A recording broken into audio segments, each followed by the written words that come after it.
En estos días se está realizando Chacú Guaranítica, la feria que reúne la producción literaria de dos países, Argentina y Paraguay, y que tiene sede en Resistencia y Asunción. Vamos a conocer los detalles de esta muestra y también vamos a tener una conversación con la escritora, antóloga y gestora cultural Mariana Rinesi. Vamos a conocer también algo de su obra. Esto es Escenarios.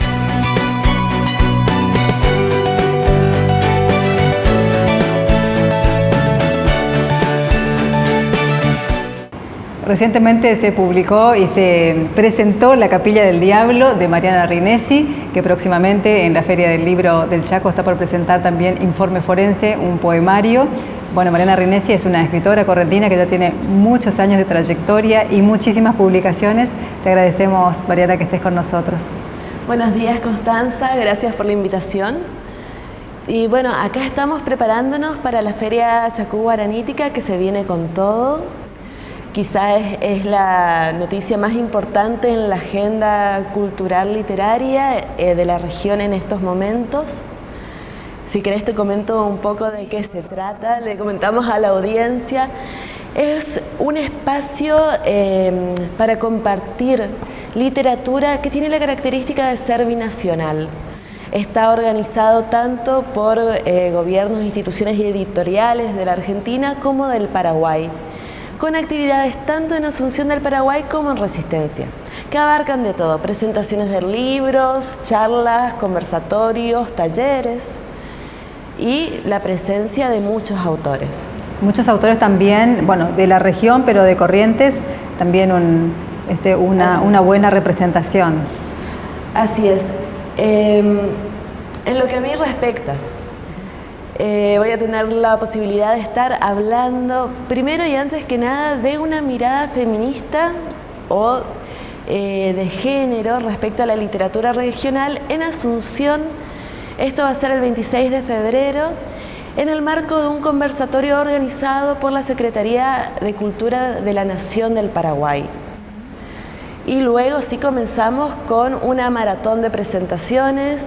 El 5 de marzo vamos a estar presentando Broches, el poemario de Constanza Pérez Ruiz, en la Embajada Argentina en Asunción. Ese mismo día se va a estar presentando la antología de poetas correntinos que publicó este año Ediciones de La Paz, del cual tuve el honor y el gusto de ser compiladora. Y recorre la trayectoria y la producción de una veintena de poetas que actualmente escriben y producen en nuestra provincia.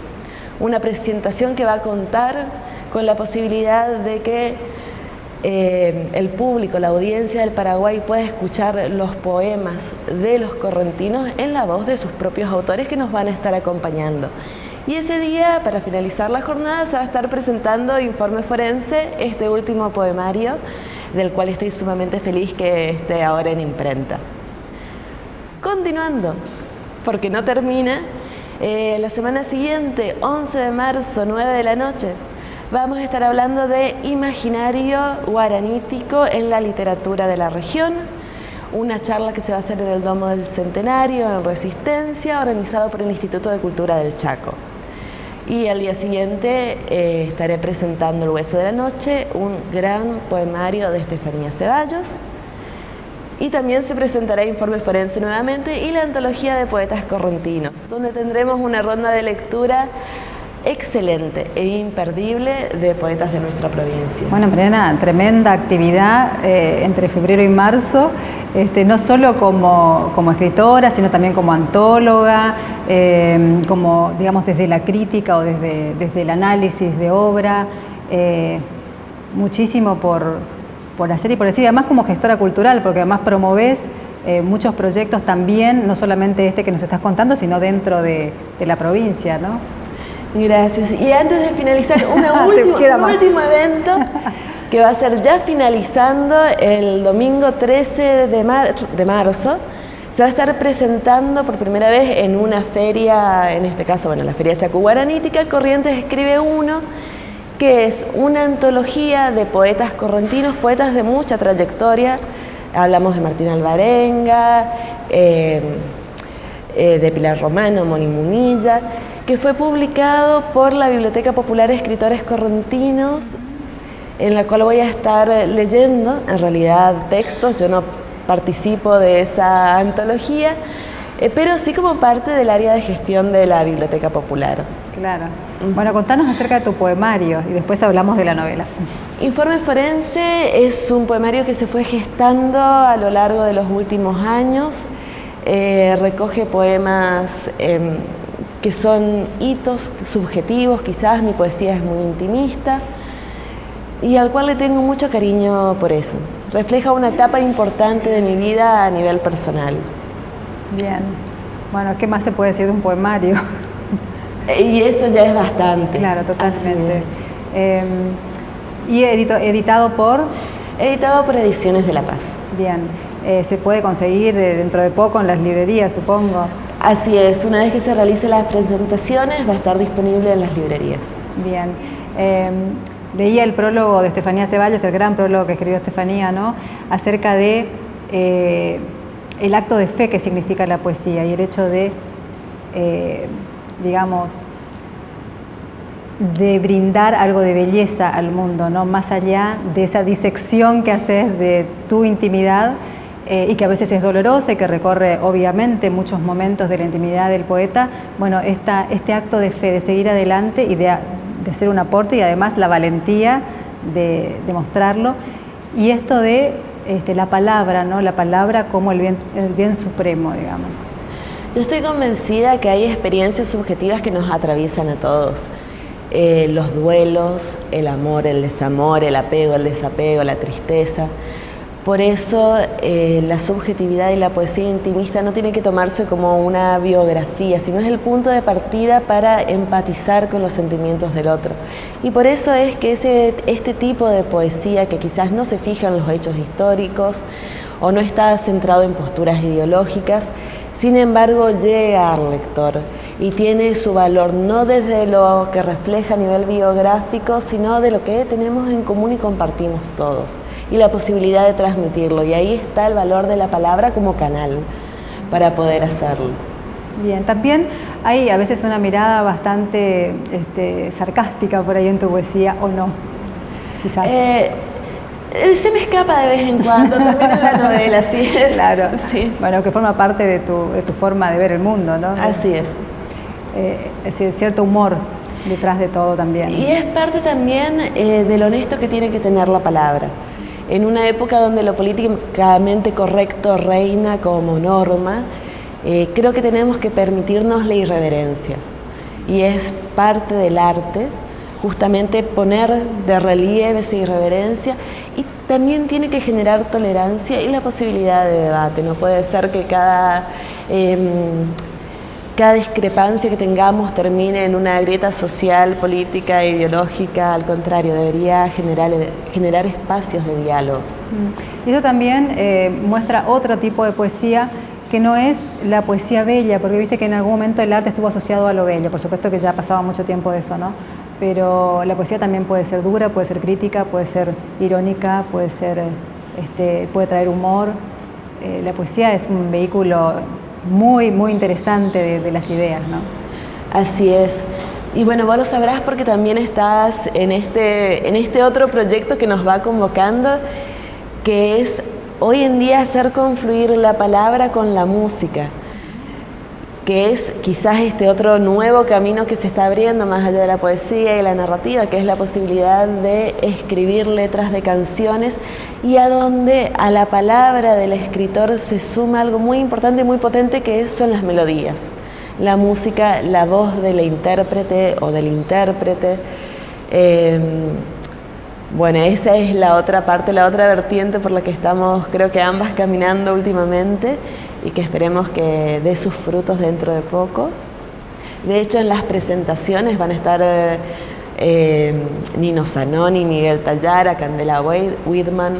Vamos a tener varios músicos acompañando todo este proceso, no solo de la palabra, sino de la palabra impulsada y potencializada por la música. Sí, yo decía, ¿no?, cómo la música nos permite salir del margen de la hoja, ¿no?, que por un lado es tan importante, pero las diferentes significaciones que puede agregar la música a la poesía, puede disparar muchísimos sentidos que nosotros no habíamos advertido en la poesía, ¿no?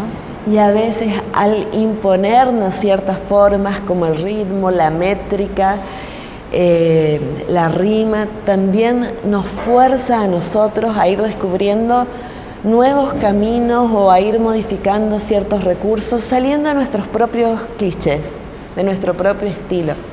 Y además del trabajo en colaboración con los músicos, que es una experiencia fantástica. Es una experiencia creativa increíble, esa experiencia en colaboración. Mariana, quédate un ratito con nosotros, ya volvemos y vamos a hablar de la Capilla del Diablo.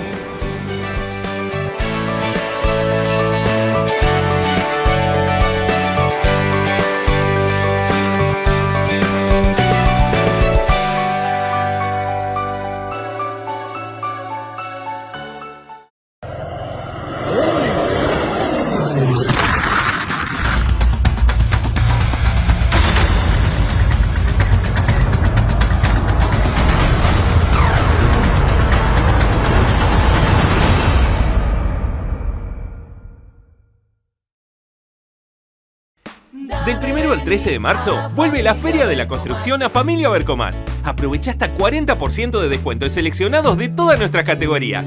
Vení a casa y renovate.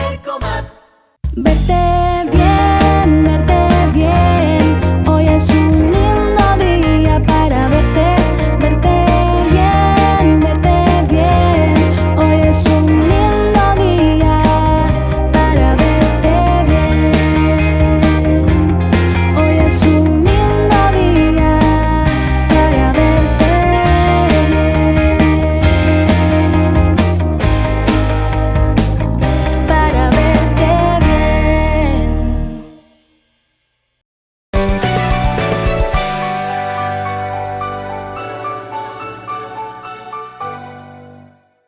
Continuamos compartiendo con Mariana Rinesi y vamos a comentar un poco acerca de su novela, La Capilla del Diablo, que se presentó hace relativamente muy poco tiempo. Contanos acerca de esta novela que transcurre en Corrientes, donde aparecen los esteros de Liberá, aparecen un montón de elementos súper interesantes, aparece un crimen, la Capilla del Diablo, esta capilla en una provincia donde la religión católica cristiana es muy fuerte, aparece este lugar bastante mágico, misterioso. Si bien el título La Capilla del Diablo y la novela en sí no está basada en hechos reales, sí existe en Corrientes la Capilla del Diablo, en Colonia Carolina, bueno, gran Cerca parte de de la Goya. audiencia, claro que anteriormente era Goya, parte de Goya, y seguramente gran parte de la audiencia la conoce o la ha oído nombrar. Una bellísima capilla en el campo de la familia Tomasela, que se puede visitar. De hecho, son grandes anfitriones. Los Tomasela te reciben, te invitan a conocer el lugar, y que tiene un retablo muy particular, que no tiene las figuras canónicas de la Iglesia Católica, sino figuras con connotaciones diferentes. Uno podría ver quizás en alguna imagen tallada un diablo, un demonio. Es bastante interesante para conocer, quizás. Y es bastante inquietante, digamos, para... A mí me resultó tranquilizante, a mí me encantó, mira. Me pareció súper pacífico, un lugar muy recomendado. Pero el nombre, como bien decís, en una sociedad que es de base católica, muy religiosa, sí tiene una connotación fuerte. Hubo una confluencia en esta novela entre un viaje que había hecho a Liberá, a una de las estancias, la visita de un amigo colombiano acá en Corrientes. De hecho, uno de los protagonistas es colombiano. Y bueno, la Capilla del Diablo, que también había visitado en ese momento, en esa época. Y de todo eso salió esta novela que versa, como decís, sobre un asesinato, pero en el fondo subyace todas las cuestiones propias de una familia conflictiva, donde de pronto vamos viendo cómo la psicología de los personajes de tres hermanos se va desarrollando. Claro, y me parece muy interesante además es la construcción de la novela en la que hablan tres personajes diferentes, digamos, con una mirada diferente sobre quizás las mismas situaciones, ¿no?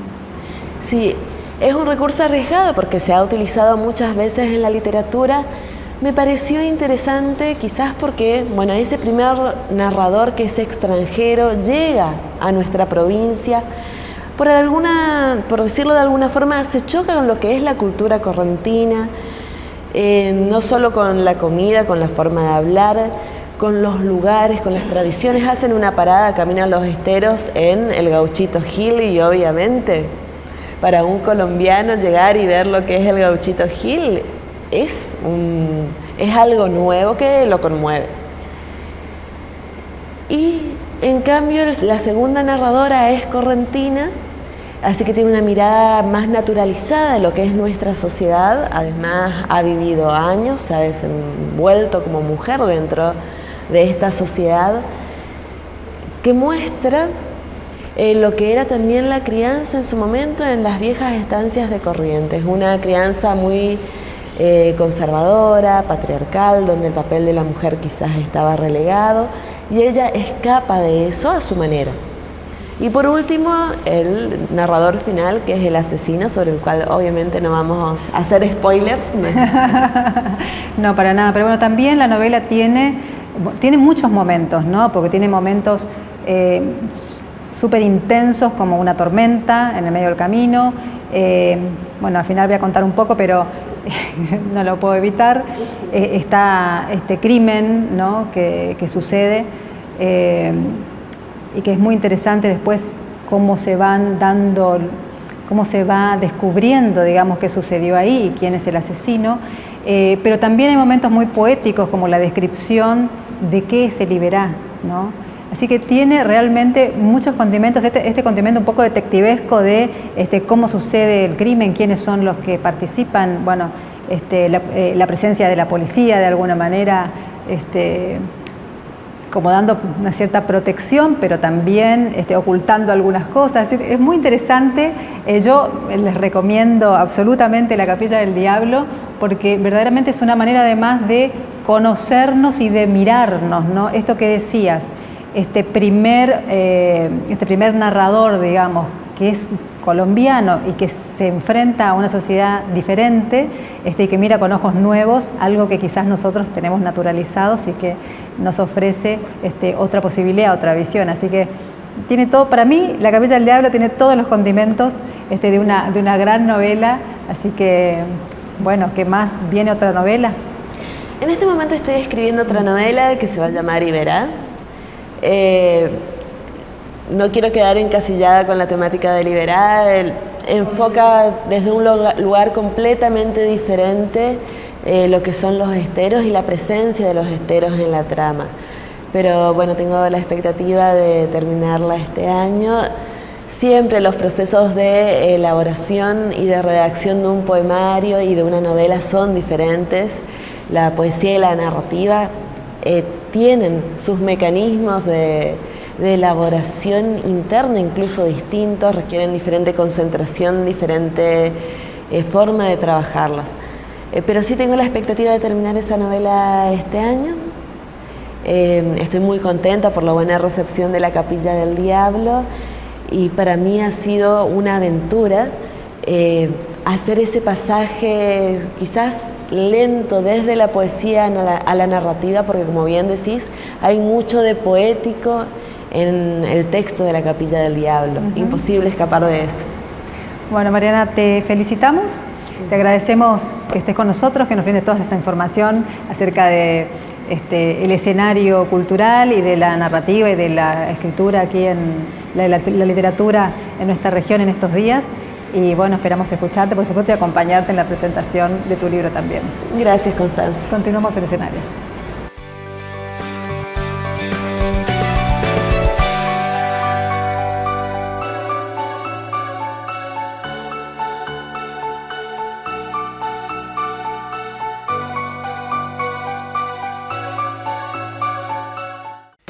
Del 1 al 13 de marzo, vuelve la Feria de la Construcción a Familia Vercomat. Aprovecha hasta 40% de descuento en seleccionados de todas nuestras categorías. Vení a casa y renovate.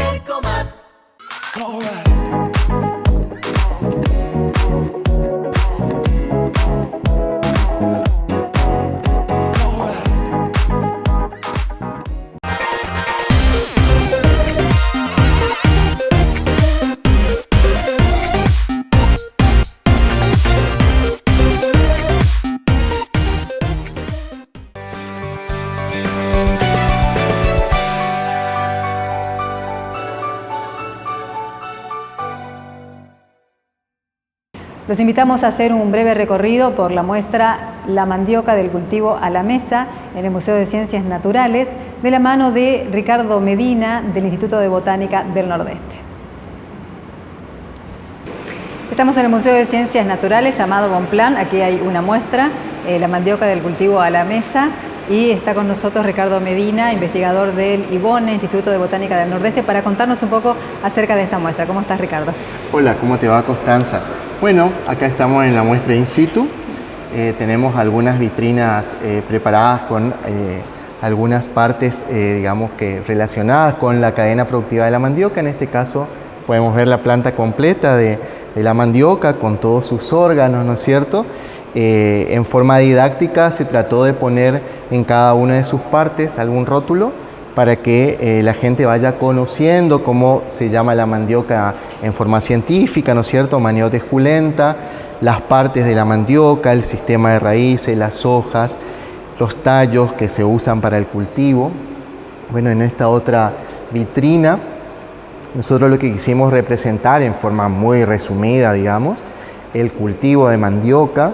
En este caso, en 3 maquetas se trató de resumir lo que es la plantación, con las ramas que se usa para su cultivo, bueno, el estaqueo, ¿no es cierto?, con algunas herramientas usadas para el cultivo, el crecimiento de plantas con plantas vivas, que el personal del museo amablemente las va cuidando, las va regando, ¿no es cierto?, es así que están crecidas, y bueno, una planta ya cosechada de mandioca, también con sus hojas caídas, ya que es una planta que se caen las hojas, se llama caducifolia, ¿no es cierto?, y con todos sus tipos de raíces, aquellas que le sirven para absorber agua y nutrientes, y bueno, las famosas raíces almacenadoras, que son las que consumimos, que nosotros botánicamente las conocemos como raíces tuberosas, ¿no es cierto? ¿Cuánto tiempo entre que se planta la mandioca y podemos obtener Para consumo fresco, nosotros un cultivo de mandioca lo mantenemos alrededor de 9 meses,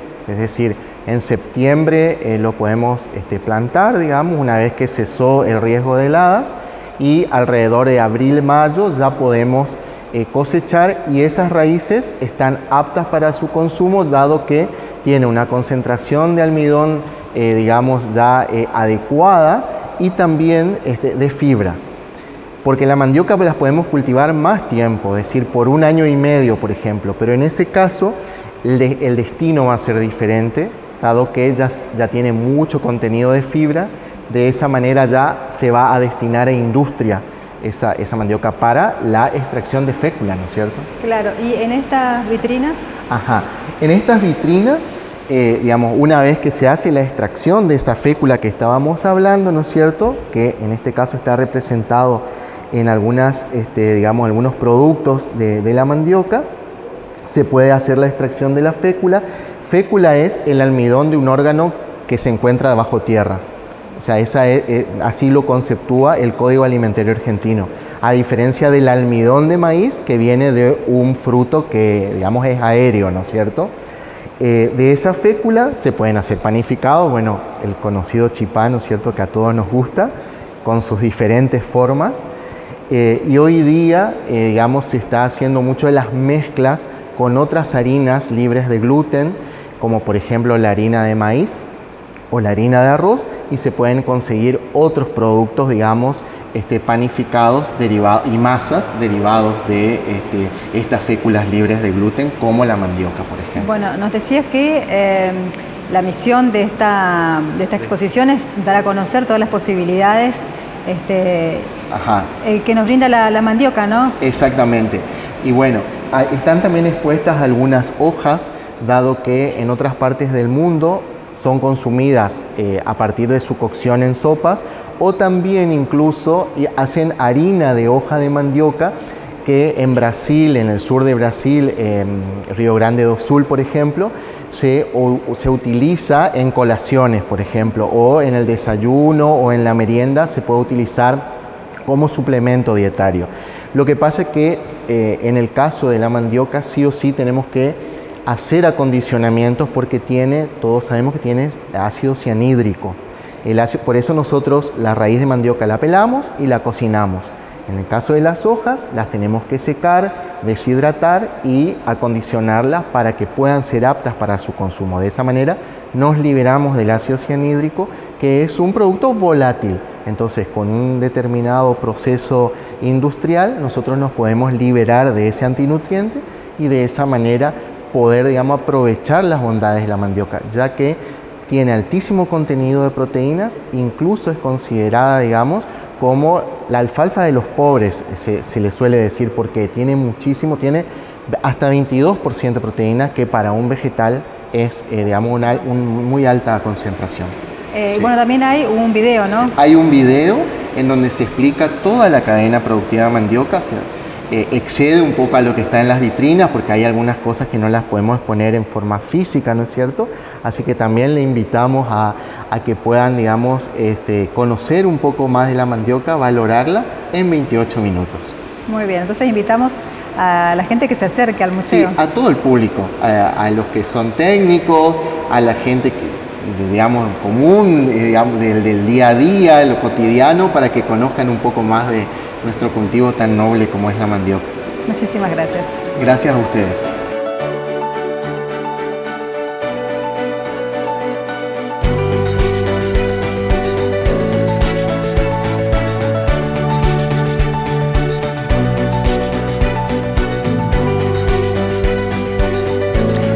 Bueno, también quiero contarles, así como nos anunciaba Mariana, que hoy, jueves 3 de marzo a las 21, en la Feria del Libro Chacú Guaranítica, estoy presentando mi libro Broches. Lo presenta Mariana Rinesi y vamos a tener también con nosotros a Nino Zanoni, Miguel Tallare, Candela Viedman, cantando canciones que hicimos en conjunto. Y vamos a estar el 5 de marzo en la Embajada Argentina en Asunción, presentando también broches, presentando Informe Forense de Mariana Rinesi, presentando una antología de poetas correntinos. Así que agradezco muchísimo a la organización de Chacú Guaranítica por esta invitación. Y bueno, también les hago partícipes a ustedes de esto que es una gran noticia, no solamente para mí, sino para los escritores que estamos participando en esta feria. Y nos despedimos hasta el próximo jueves a las 13, como siempre, aquí en Sintonía 7 de Cablevisión.